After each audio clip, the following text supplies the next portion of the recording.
이스라엘의 성전에는 12개의 문이 있었습니다. 그리고 그 문 중에 하나가 양문이라는 것이 있었는데요. 이 양문은 아마도 양을 이제 들어갔다 나왔다 하는 그런 문이었던 것 같습니다. 이 양문 곁에 베데스다라고 하는 연못이 있었습니다. 이 베데스다라고 하는 말의 뜻은 자비라는 뜻입니다.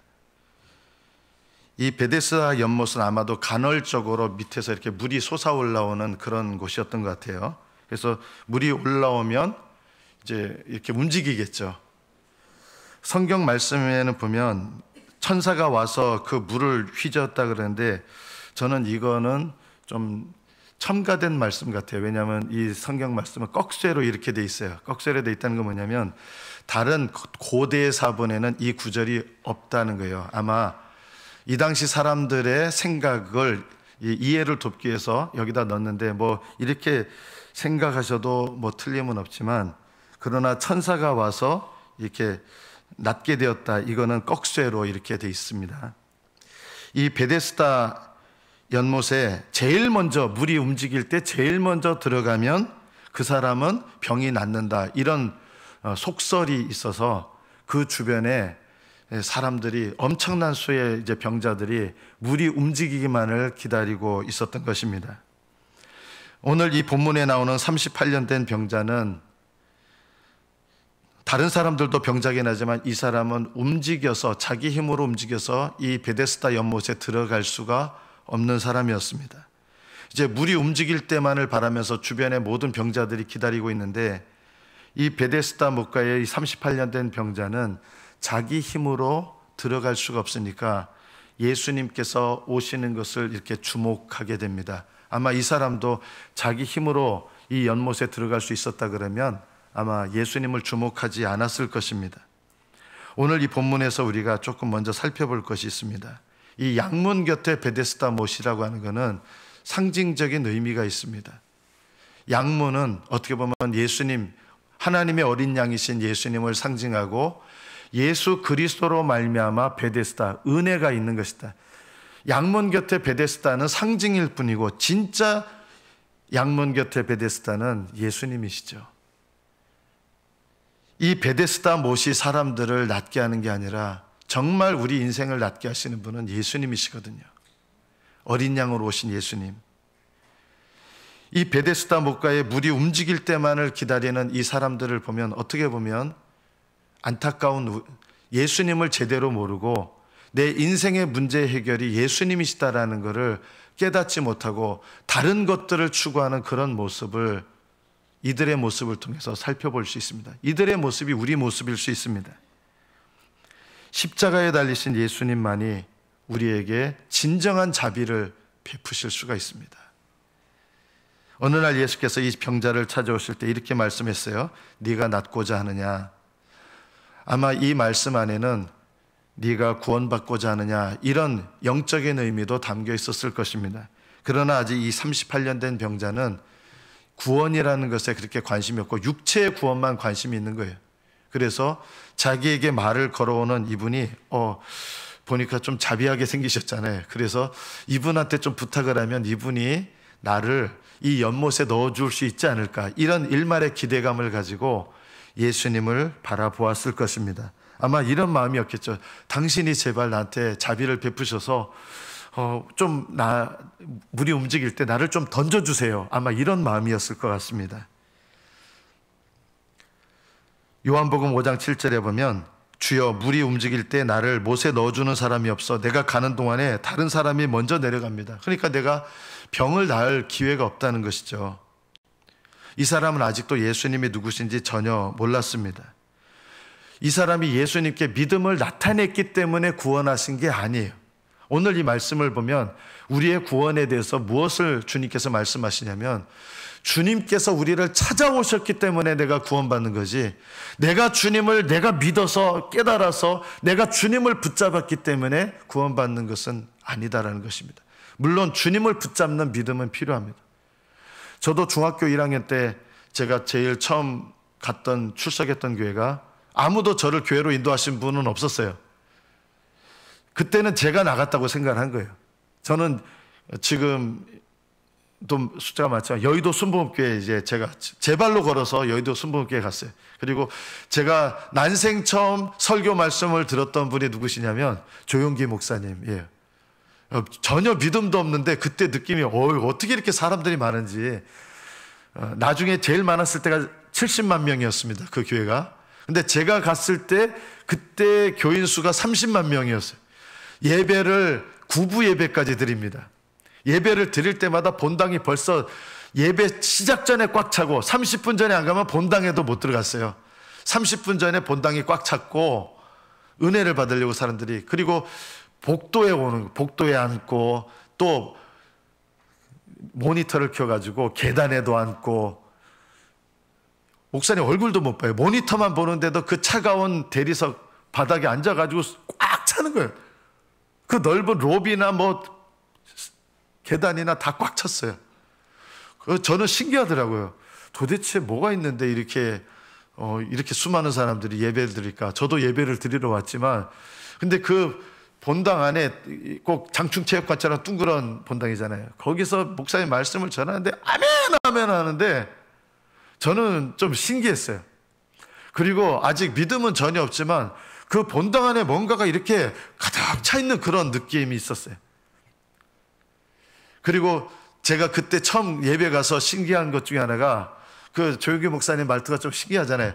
무슨 병을 앓고 계신 분은 나으신 줄 믿으시기 바랍니다 하면 어떤 분이 예배 드리다가 할렐루야 하고 일어나는 거예요. 어떤 분들은 우울증으로 고생하시는 분 나으신 줄 믿으시기 바랍니다. 사람들이 그 중에 우울증이 얼마나 많겠어요. 아멘 하고. 처음 봤어요 저는 그런 장면을. 그리고 목사님이 예배 때마다 초청하시는 게 있어요. 우리는 어디서 와서 어디로 갑니까? 하고 이제 처음 나오신 분, 예수 믿을 분들을 초청을 하시는데 저가 그때 진짜 놀란 게 있어요. 제가 그때 대충 일어나는 분들 숫자를 세보면 매 예배 때마다 한 200명이 예수 믿겠다고 이렇게 일어나는 거예요. 8부 예배 드리니까 하루에 얼마나 많은 사람이 예수님을 영접했겠어요. 저는 그런 모습 보면서 참 신기하다. 그리고 예배가 끝난 다음에도 어떤 사람들은 남아서 울면서 막 기도하고 저는 이제 처음 보니까 그런 장면들을. 저는 제가 제 발로 처음 나갔다고 생각을 했는데 지금 이렇게 돌아보면 하나님께서 인도하시는 것이 먼저 있었다.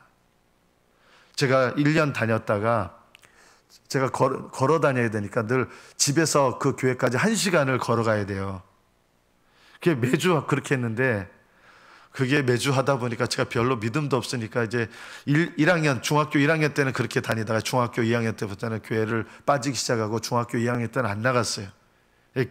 어떻게 보면 교회하고 이제 완전히 멀어졌죠. 제 모교회가 마포에 있는데 그 당시에는 큰 길가에, 지금은 큰 대로가 됐습니다. 큰 길가에 그 교회가 있었어요.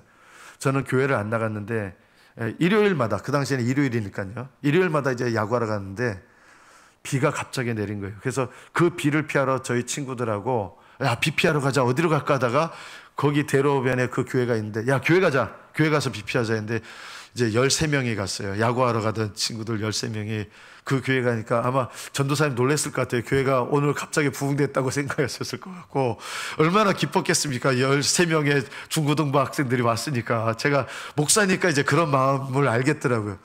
갔는데 저만 그 다음 주에 나왔어요. 저는 이상하게 계속 다니고 싶은 거예요. 물론 그전에도 1년 동안 교회를 다녔지만 이상하게 교회를 갔는데 마음이 이상한 거예요. 왠지 뭉클한 거예요. 그래서 중학교 3학년 때부터 다시 제 모 교회인 마포교회에 다시 출사하기 시작했어요. 그때는 왜 그랬는지 몰랐어요. 그것도 역시 믿음 없는 저였는데 하나님께서 교회를 처음 나가게 된 것도 하나님께서 이렇게 인도하신 거였고, 교회를 다시 나가게 된 것도 하나님께서 그날 비가 우연히 온 것 같지만 그날 비가 와서 교회에 들어갔지만 마음이 뭉클하고, 왜 이런 일이 있었느냐? 하나님께서, 그 당시에도 저는 믿음이 별로 없었어요. 하나님께서 제가 예수님을 인격적으로 믿을 때까지 그렇게 지켜주시고 보호해주시고, 저희 집에 믿는 사람이 아무도 없었는데 지금 이렇게 돌아보니 하나님께서 내가 믿은 것 같지만 주님께서 이 모든 과정 가운데 함께 하셔서 믿음이 떨어져서 교회 안 나왔을 때도 다시금 이 비가 내리는 이걸 통해서 내 믿음을 지켜주셨구나. 지금 생각하니까 내가 주님을 믿은 것 같은데 주님께서 내가 믿음을 잃어버리지 않도록 나를 떠나지 않으셨고 나를 버리지 않으셨구나. 그때 처음 교회 발을 들여놓은 것도 너무 감사하고 다시 발을 들여놓은 것도 감사하고 이제 시간이 지나면서 보니까 하나님께서 나를 떠나지 않으시고 버리지 않으셨기에 내가 믿음을 갖고 있는 거지, 내가 믿음이 훌륭해서 내가 믿음이 잘하고 그런 게 아니었구나. 하나님께서 이 모든 은혜 가운데 은혜를 베푸셨구나. 오늘 이 사람은요, 놀라운 기적을 경험하잖아요. 그런데 주님께서 이상한 명령을 하신 거예요. 네 자리를 들고 걸어가라. 일어나 네 자리를 들고 걸어가라. 이 세 가지 명령이 다 들어있어요. 근데 이 세 가지 명령이 다 어떻게 보면 모순적인 명령이에요. 일어날 수가 없는데 일어나라 그런 거예요.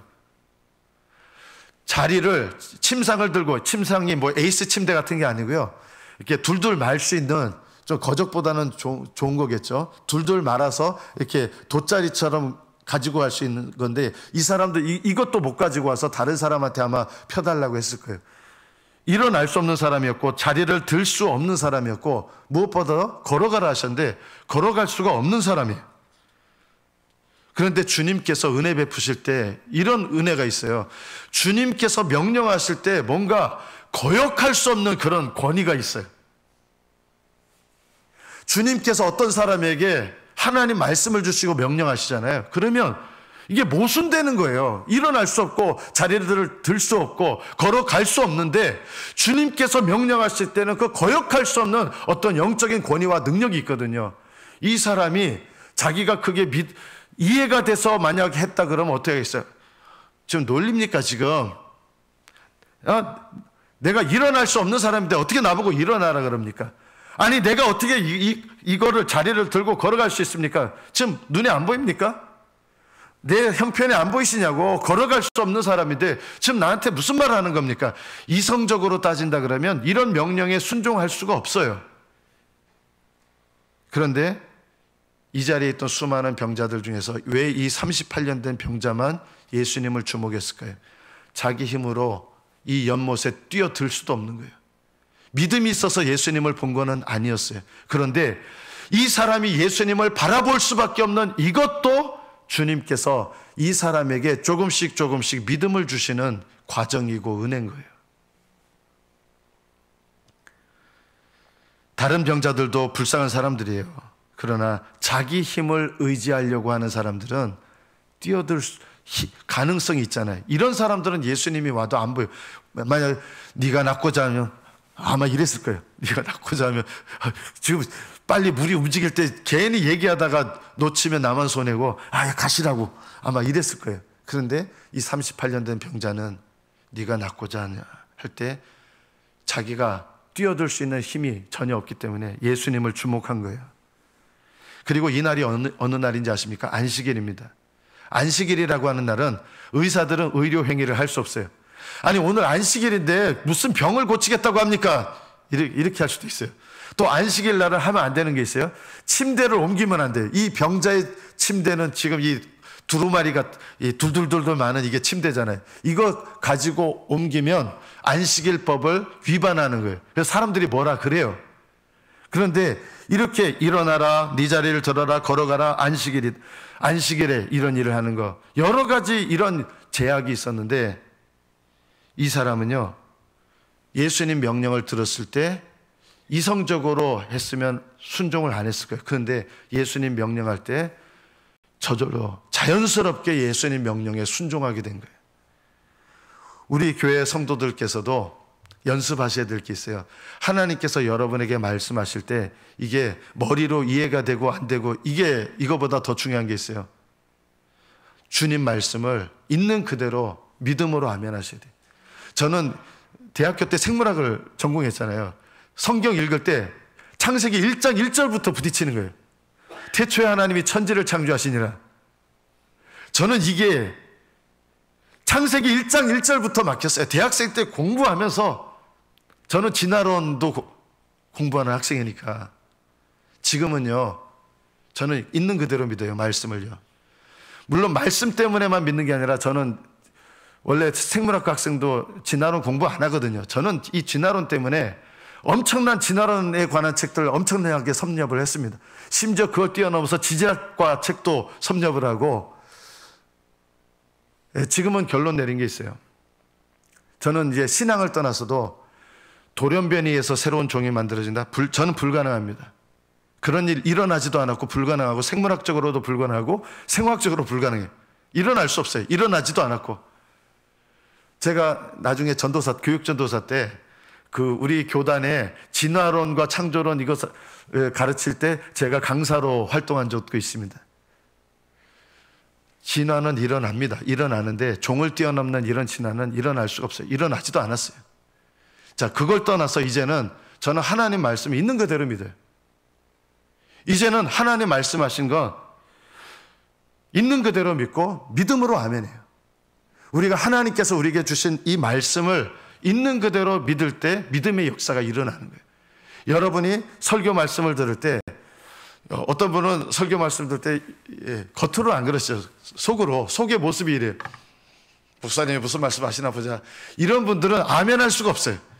오늘 목사님 뭔 말을 하나 보자. 이러면 아멘이 안 돼요. 오늘 목사님을 통해서 주시는 하나님 말씀이다. 이게 하나님 말씀이, 하나님께서 목사님을 통해서 나에게 말씀하시다. 아멘 하면 이 아멘 가운데서 하나님께서 말씀의 역사가 일어나는 거예요. 네 자리를, 일어나 네 자리를 들고 걸어가라. 이거를 있는 그대로 아멘 했을 때, 말로 아멘 한 건 아니에요. 있는 그대로 따른 거예요.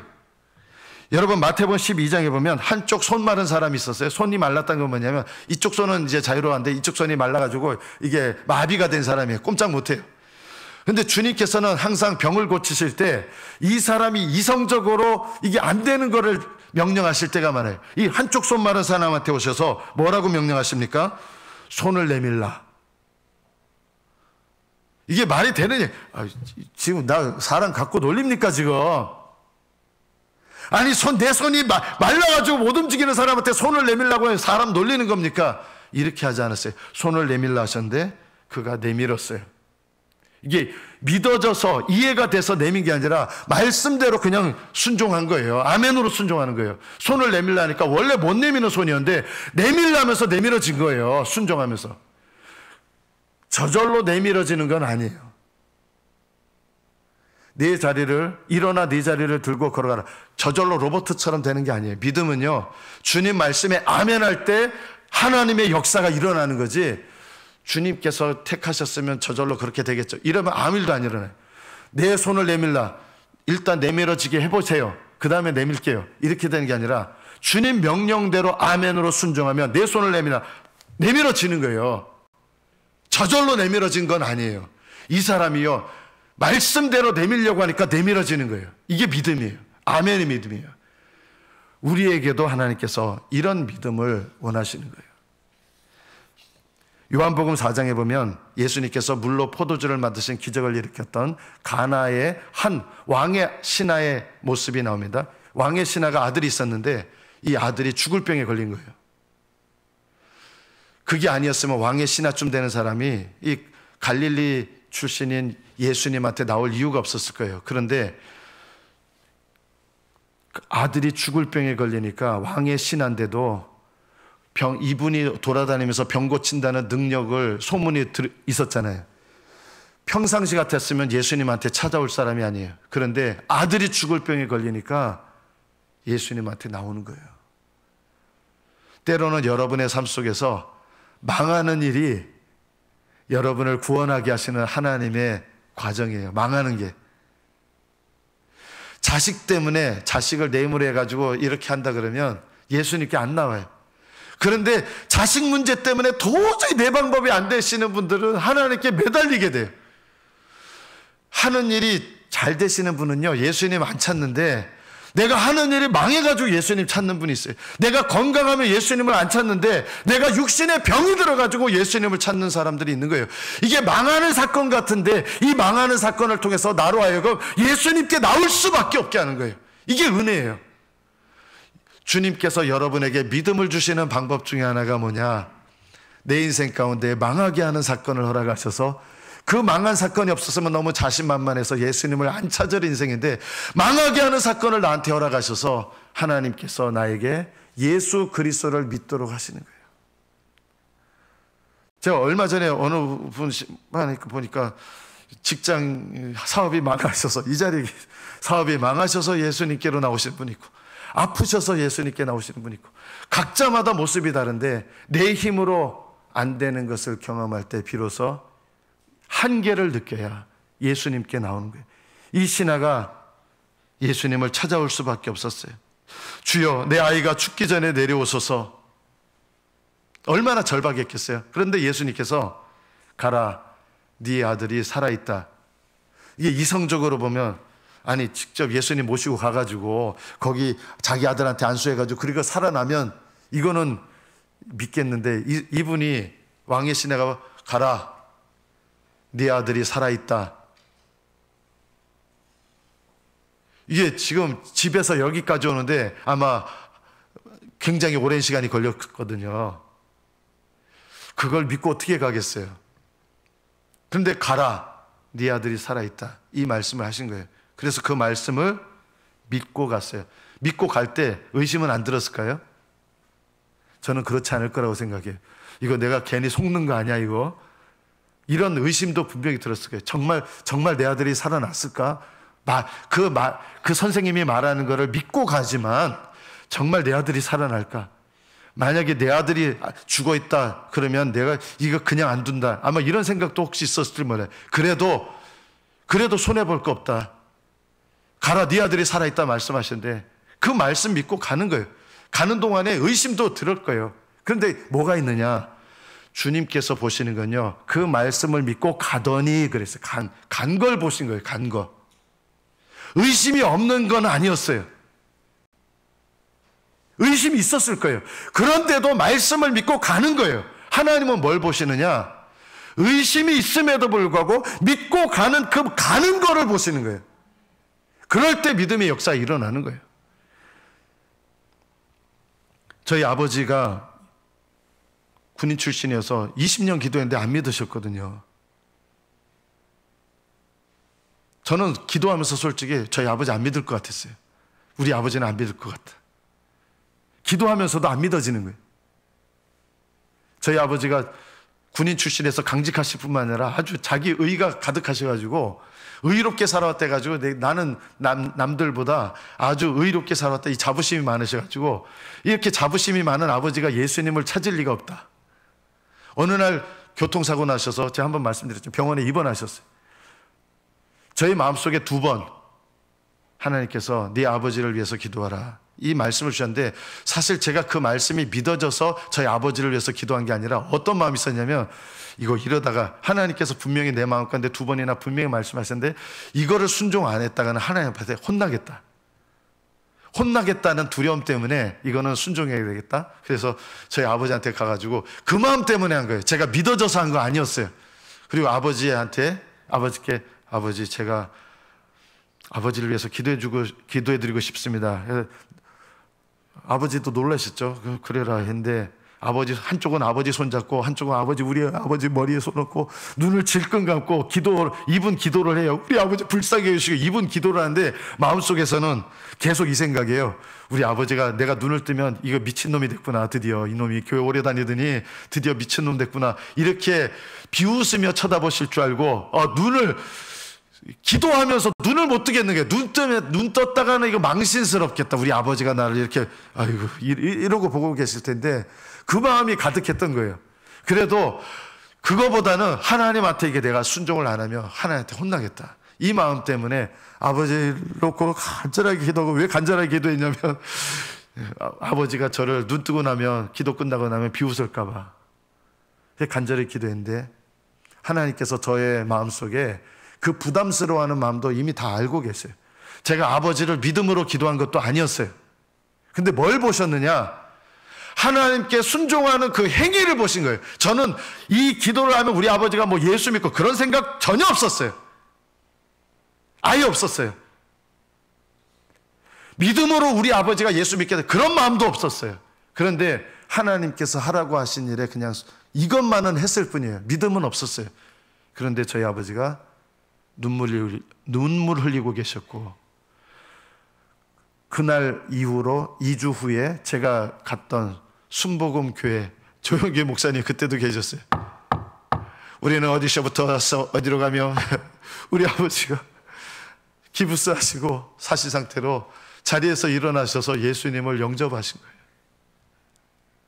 제가 저희 아버지를 위해서 믿음으로 기도한 것도 아니고, 저는 마음속에 사실 제가 알잖아요. 믿음이 없었어요. 다만 하나님께서 하라고 하신 대로 행동만 한 거예요. 그런데 하나님은 그것을 보시고 저의 의심과 불신앙을 보신 게 아니라 그 순종하는 행동을 보시고 하나님은 역사하시고 은혜 베푸신 거예요. 아멘의 믿음은 100% 다 믿어져서 믿는 것은 아니에요. 하나님께서 여러분에게, 이 아까 왕의 신하는 이제 믿고 갔어요. 의심도 있었겠죠. 가보니까 아들이 낳아 있는 거예요. 그래서 종들한테 물어봅니다. 언제 낳았냐? 어젯밤 7시에 낳았습니다. 그때가 언제였느냐? 예수님께서 가라, 네 아들이 살아있다. 그 말씀하신 그때부터 열이 떨어졌다는 거예요. 그리고 살았다는 거예요. 예수님께서 말씀하신 그때인 줄 믿어진 거예요. 이 사람이 갈 때 얼마나 한편으로는 의심이 있었겠어요. 분노가 있었겠어요. 만약 죽었으면 내가 이거 그냥 안 놔두겠다, 이런 마음도 있었을지 모르는데 말씀을 믿고 갔다 그랬어요. 행동으로 옮긴 거예요. 말씀을 믿고 갔어요. 의심도 있었어요. 하나님은 그 의심을 보는 게 아니라 말씀을 순종하는 그 믿음을 보셨다. 그리고 나서 성경은 이렇게 기록합니다. 그 왕의 신하가 자기와 온 가족들이 예수를 믿었더라. 그전에는 말씀만 믿은 거였어요. 이분이 누군지도 제대로 믿은 건 아니었어요. 그 기적을 경험하고 말씀대로 이루어진 걸 경험하고 예수를 믿었는데 주님으로 믿은 거예요. 이 신하도요, 말씀을 믿는 믿음이 먼저 있었고, 이때 예수님을 주님으로 믿는 믿음은 아직 아니었어요. 이 38년 된 베데스다 목가의 병자도요, 예수님을 만나서 고쳤어요. 고침받았어요. 그런데 어떤 믿음이에요? 누가 고쳤는지도 몰라요. 유대인들이 와서 이 침상을 가지고 하니까 안식일에 어디 침상을 옮기고 다녀, 이러니까 이 사람이 놀래가지고 제가 그런 게 아니고요, 어떤 분이 저한테 이렇게 일어나 침상을 들고 걸어가라 하셔서 그냥 그 말씀대로 해서 저는 이렇게 하는 거예요. 저 누가 그랬는지도 몰라요. 누가 고쳤는지도 모르는 분이에요. 지금 이분이요. 이게 구원받는 믿음입니까? 아니에요. 그런데 이 요한복음 5장에는 더 놀라운 진리가 숨어 있는 거예요. 구원받는 믿음이 아니에요. 기적의 역사를 경험했지만 예수님이 누군지도 몰라요, 아직. 그런데 예수님께서 이 사람을 다시 찾아오세요. 그리고 자기를 고친 분이 예수님이신 것을 알게 됩니다. 여기에 무슨 진리가 숨어 있어요? 우리가 처음 예수님을 믿을 때 다 구원받는 믿음이 아닐 수 있어요. 그런데 택하신 백성들은요, 주님께서 또 찾아오셔서 믿음을 주시는 거예요. 예수님 알게 하시고, 그 다음에는 어떤 믿음 주세요? 오늘 본문이 길어서 오늘 본문에는 이제 안 했거든요. 그 다음에 말씀을 보면 예수님께서 진리의 말씀을 말씀하기 시작해요. 어떤 진리입니까? 내 아버지께서 일하시니 나도 일한다. 그러면서 하나님을 자기의 친아버지라 하여 자기를 하나님과 동등으로 삼으심이로라.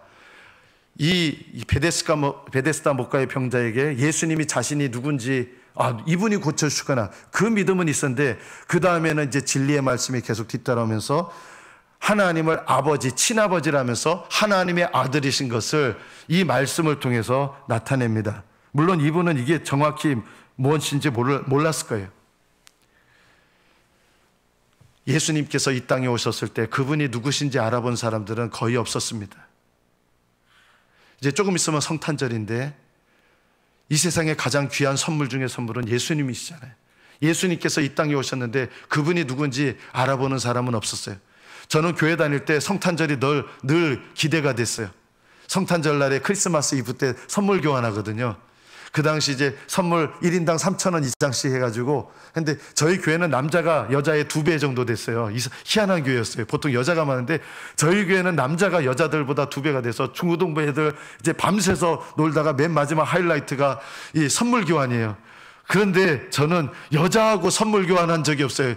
꿈은 우리 여학생하고 선물 교환하기를 원했는데 남자끼리.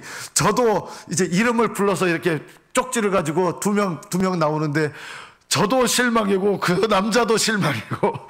저는 학창시절에 교회에서 성탄절 이브를 보내면 남자들하고 해서 돈 아깝다 생각 들고 성탄절을 기다리는데 얼마나 간절히 기다리냐면 정말 예수님 때문에 기다리는 게 아니라 올해는 좀 여학생하고 선물 교환을 하게 해달라고. 진짜 선물이신 예수님은 기대하는 마음 하나도 없고 그냥 여학생하고 선물 교환하는 거, 이게 제가 기다리던 성탄절이었어요. 그런데 이제 예수님을, 저는 고등학교 때까지 그런 성탄절이었고요. 이제 군대 가니까 주님 때문에 성탄절이 기다리는 게 아니라 성탄절날 뭐가 나오냐면 위문품이 나와요. 위문품이 이만한 박스에 위문품이 나오고. 군인 가보시면 알아요. 군인들은요, 저 별로 과자 안 좋아했는데 과자가 왜 그렇게 맛있는지 몰라요. 그 위문품에 과자들이 들어있는데 그거 기다리는 재미였어요. 근데 예수님을 만나고 나니까 성탄절의 가장 귀한 선물은 예수님 자신이셨구나. 예수님이야말로 가장 귀한 선물이었구나. 예수님께서 20절에 보면 아버지께서 아들을 사랑하사 자기가 행하시는 것을 다 아들에게 보이시고 또 그보다 더 큰 일을 보이사 너희로 놀랍게 여기게 하시리라. 예수님께서 그 아들을 쓰셔서 얼마나 많은 기적들을 일으키셨는지 몰라요. 그런데 그 기적들보다 더 놀라운 기적이 있어요. 더 큰 일이 있다는 거예요. 여러분, 구약 성경에 보면 모세가 이스라엘 백성을 이끌고 나올 때 홍해 바다가 갈라졌어요. 얼마나 스펙타클합니까? 그것도 기적인데요, 그 기적은 비교도 되지 않는 기적이 있어요. 성경에는 물론 간략하게 나와 있지만 지금 5대양 6대주로 나뉘어 있잖아요. 6대륙이 있잖아요. 이 6대륙이 원래는 다 붙어 있었어요. 아메리카 대륙, 남아메리카 보면 이렇게 돼 있고 아프리카는 이렇게 돼 있어서 붙이면 원 모양이 됩니다. 아십니까? 6대주 다 합치면 원래는 하나의 대륙이었어요. 이게 언제 갈라졌느냐? 아마 노아 홍수 때 갈라졌을 거라고 저는 생각을 해요. 지질학계에서는 1년에 몇 센치씩 움직여서 갈라졌다는데 저는 그렇게 생각 안 하고 성경에서 깊은 물을 지하수가 터져 나오도록 하기 위해서, 그 얼마나 무서운 장면이었겠어요. 대륙들이 지금 모양으로 막 이렇게 갈라졌는데 얼마나 무섭겠어요. 홍해 바다가 갈라질 때 얼마나 놀라웠겠습니까? 예수님께서 기적을 일으킬 때 얼마나 놀라웠습니까? 물로 포도주를 만든 기적, 이게 얼마나 놀라운 기적이에요. 물은 H2O인데 포도주는 C6H12O6잖아요. C, 탄소가 어디서 왔어요? 이게 도저히 일어날 수 없는 거예요, 화학적으로 보면. 그런데 이런 거는 비교도 안 돼요.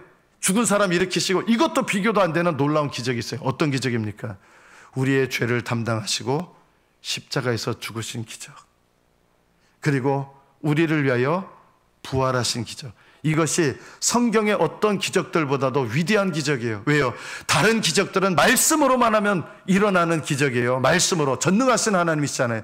말씀으로만 하면 기적이 일어나요. 일어나라 하면 일어나고 살아나라 하면 살아나요. 그런데 십자가의 기적은요, 사랑하는 독생자를 보내셨어야 됐고 그 아들이 우리의 죄를 담당하시고 죽으셨어야 되는 일이에요. 다른 기적들은 말씀으로만 되는 기적이에요. 십자가와 부활은 사랑하는 독생자 예수 그리스도의 죽음과 부활이 있어야 되는 거예요. 그 죽음과 부활보다 더 놀라운 기적이 뭔지 아십니까? 있습니다. 예수님의 십자가가 나의 십자가가 되는 기적, 예수님의 부활이 나의 부활이 되는 기적. 이것이야말로 내 인생의 가장 귀한 선물이고 가장 놀라운 기적입니다. 예수님께서 말씀하십니다. 내 말을 듣고 또 나 보내신 이를 믿는 자는 영생을 얻었고 심판에 이르지 아니하나니.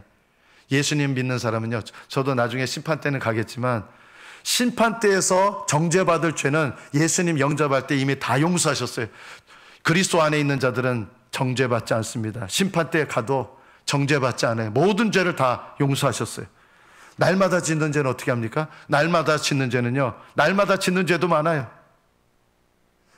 지난주에 제가 사랑은 무례하지 아니하며, 제가 아이들한테, 중고등부 애들 설교할 때 제 아내가 저한테 무례하다고 한 게 있습니다. 제가 아내 앞에서 방구를 뿡뿡 끼는데, 그래서 아내가 사랑은 무례하지 않다 그랬잖아요. 그래서 앞으로 안 낄게요.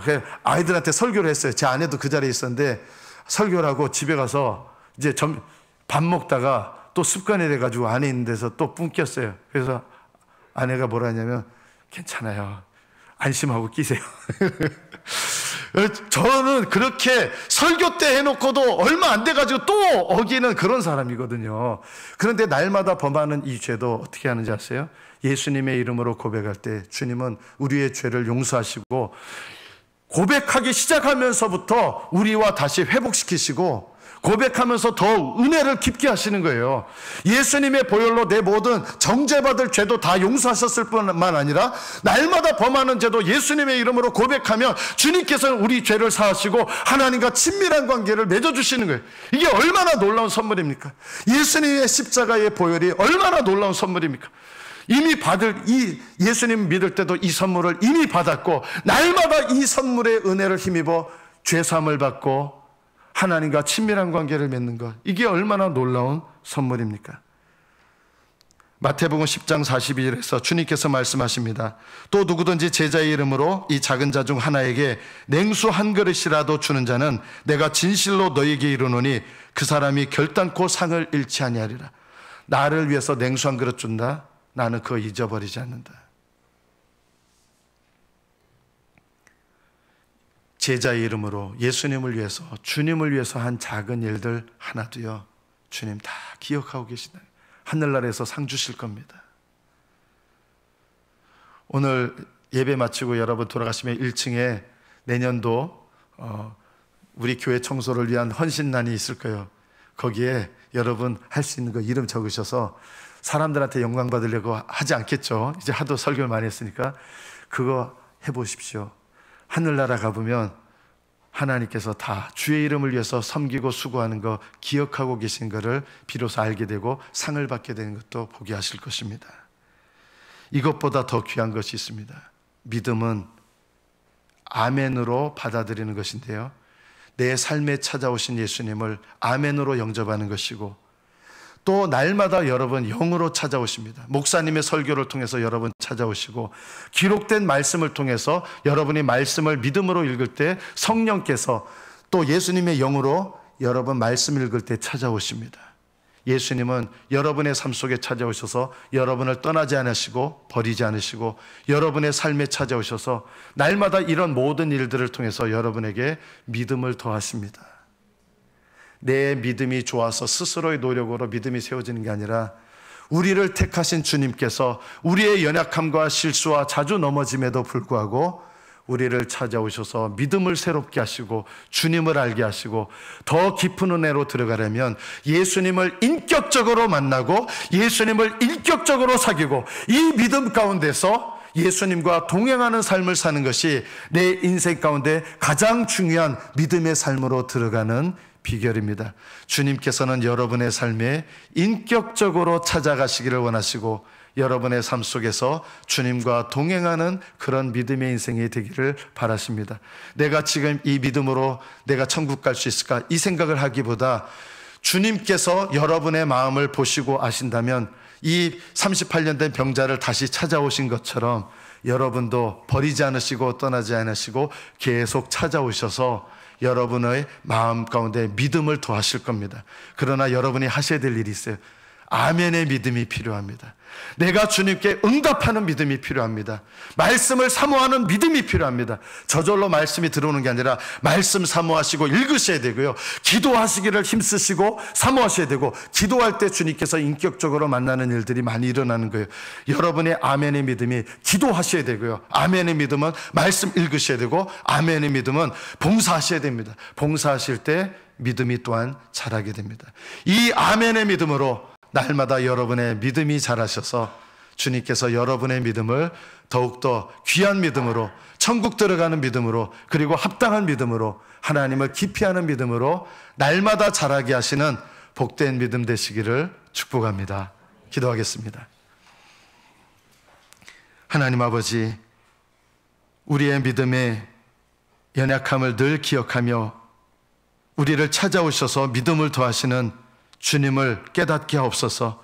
우리의 삶에 날마다 찾아오시는데 우리가 아멘으로 깨닫지 못하여 하나님 찾아오시나 깨닫지 못하는 이런 순간들이 너무나 많습니다.